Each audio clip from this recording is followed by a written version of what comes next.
మనిషి కొత్తదనము కోరి స్వార్థముతోనే బతుకుతుండే, విలువలన్నీ నేడు మరిచిపోయే, అయిన వాళ్లతో అనుబంధమంటే మొక్కుబడులుగా మారిపోయే, రక్త సంబంధాల ఉనికి మంట గలిసే. ఒకటే ఊరిలో ఉంటున్నా ఏడాదికోసారి కలుసుడాయే, ధనవంతులుగా కొంత మారిపోతే నిరుపేద బంధువుల మరిసిపోయే.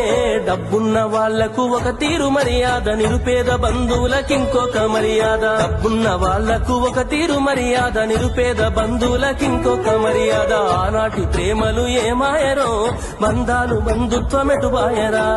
ఆనాటి ప్రేమలు ఏమాయరో, బంధాలు బంధుత్వమెటువాయరా.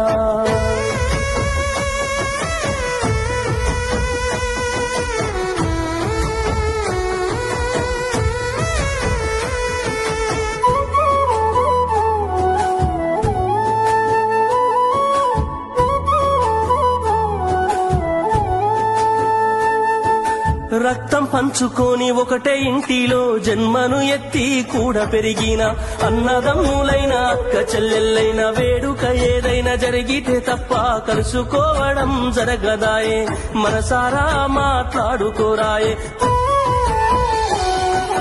భోజనాలకు గంట ముందు వచ్చి పని ఏదో ఉందన్న సాకుతోటి మొక్కుబడిగా భోజనం అయిన వెంటనే ఉంటామంటూ వెళ్లిపోవుడాయే.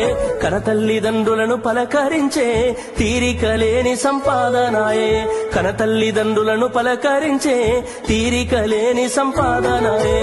ఆనాటి ప్రేమలు ఏమాయరో, బంధాలు బంధుత్వమెటువాయరా. డబ్బు బంధాలే మిగిలేనురో, మనుషులే దూరమయ్యేనురా.